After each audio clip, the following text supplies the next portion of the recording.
Hi everyone, welcome to another video of NS Pharma. In today's video, we are going to study scope of pharmacology. In the previous video, we already discussed definition and historical landmarks of pharmacology. In this video, we are going to study scope of pharmacology. Okay, so what are the different scopes of pharmacology? The first one is pharmacodynamics. Pharmacodynamics. Basic definition of pharmacodynamics we already covered in the last video, that is definition and historical landmark of pharmacology. Here I will mention 10 subdivisions of pharmacology or scope of pharmacology. Once we mention the branches, we will describe each and every one. Okay, so the first one is pharmacodynamics. Second one, pharmacokinetics. Pharmacodynamics, pharmacokinetics. The third one is pharmacotherapeutics. Pharmacotherapeutics. The fourth one, clinical pharmacology. Pharmacology which is related to clinic, that is clinical pharmacology. Fifth one, psychopharmacology. Psychopharmacology. Sixth is chemotherapy. Chemotherapy, from the word itself you may get some information. Okay. The seventh one is pharmacy. Eighth one, toxicology. Ninth, pharmacovigilance, and 10th, pharmacoepidemiology. These are the different subdivisions or scope of pharmacology. Now we will check each and every one. The first one is pharmacodynamics. This one we already studied in the previous video, that is definition and historical landmarks of pharmacology.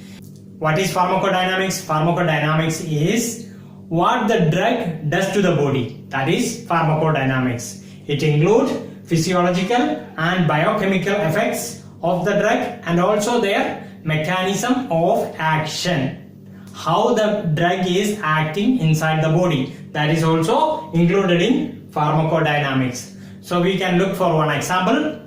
We know that paracetamol is used for the treatment of fever or for reducing the body temperature.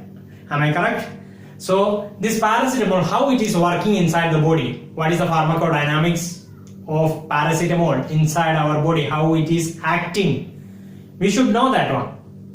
Our immune system will detect the pathogen like bacteria, viruses, and they produce us pyrogens. Okay, these pyrogens will act on hypothalamus. Are you clear? The pyrogen produced by the pathogens will act on the hypothalamus. This hypothalamus is the organ which is responsible for the temperature control, body temperature control. Our body temperature will be about 37 degrees Celsius. So this temperature is controlled by hypothalamus. Whenever a pathogen enters in our body, it will produce the pyrogen and it will act on the hypothalamus and it induces the production of prostaglandin E2. Okay, so the prostaglandin E2 is produced inside the hypothalamus. This prostaglandin E2 will act on thermoregulatory neurons of hypothalamus and it will increase the body temperature set point. One set point is there, so that set point is normally it's on the level about 37 degrees Celsius. But in the pathogen, once the pathogen enters in our body, the PGE2 increases inside the hypothalamus and this will induce the thermoregulatory neurons inside the hypothalamus. It will increase the body's temperature set point above the 37 degrees Celsius. That means maybe 38, maybe 39, that depend upon the infection. The body temperature will rise up. Okay, that's the mechanism how we are getting the fever. Okay, once we got the fever, when we are taking the paracetamol, this paracetamol will inhibit the production of prostaglandin E2. It will inhibit the production of prostaglandin E2. That means there is no stimulation of thermoregulatory neurons, so the body temperature set point will be about the 37 degrees Celsius. So that is the mechanism of paracetamol, how it is acting in our body to reduce the body temperature. That is the mechanism of action. That is coming under pharmacodynamics. The next one, pharmacokinetics. What is pharmacokinetics? Pharmacokinetic is what the body does to the drug. That is pharmacokinetics. Okay, it includes ADME, that is absorption, distribution, metabolism and excretion of the drug. Okay, pharmacokinetics. The third one, third scope of pharmacology is pharmacotherapeutics. Pharmacotherapeutic is an application of pharmacological information. It's an application of pharmacological information together with the knowledge of the disease for its prevention or cure. Okay, it is the application of pharmacological information together with the knowledge of the disease for its prevention or its cure. That is the pharmacotherapeutics. Next one, clinical pharmacology. Clinical pharmacology is the scientific study of drugs in man. Scientific study of drugs in man, or science of drugs in human, science of drugs in humans and their optimal clinical use in patients. Okay, that is the clinical pharmacology. Next one is psychopharmacology. What is psychopharmacology? It is the use of medication in treating mental health condition.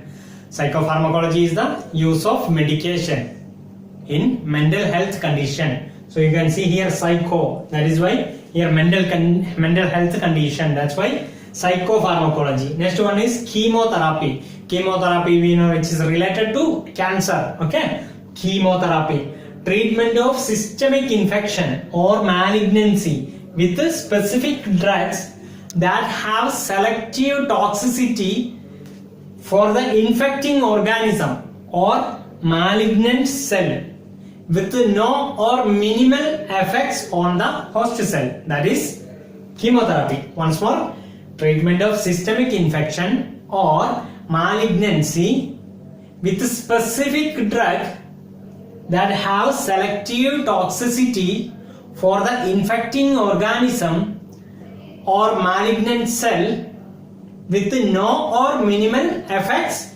on the host cell. That is the chemotherapy. Next one, pharmacy. Pharmacy is the art and science of compounding. Art and science of compounding and dispensing of the drugs or preparing special or suitable dosage form for the administration to man or animal. That is the pharmacy. Pharmacy is the art and science of compounding and dispensing of drugs or preparing suitable dosage forms for the administration of drugs into the man or animal. That is the pharmacy. Next one is toxicology. Toxicology is the study of poisonous effects of drugs, which include detection, prevention and treatment. Okay, it is the study of poisonous effects of the drug. That is the toxicology. Poisonous effects of the drug study, which include detection, prevention and treatment. Okay, the next one is pharmacovigilance, or shortly PV. Pharmacovigilance. Pharmacovigilance focuses on the effects of drugs on patient safety. That is related to collection, detection, assessment, monitoring and prevention of adverse effects of pharmaceutical products, which is associated with pharmaceutical product. That is the relation. It is pharmacovigilance, or PV, is related to collection, detection, assessment, monitoring and prevention of adverse effects associated with pharmaceutical products. That is pharmacovigilance, PV. Okay, the next one is pharmacoepidemiology. Pharmacoepidemiology. Okay, that is the study of uses and effects of the drugs on well-defined populations. It is the study of uses and effects of drugs in well-defined population. That is the population. That's why it came here word epidemiology. It's related to population. So it is the study of uses and effects of the drugs in well-defined population. That is pharmacoepidemiology. Okay, thank you for watching this video. In next video, I will come with another topic. Thank you.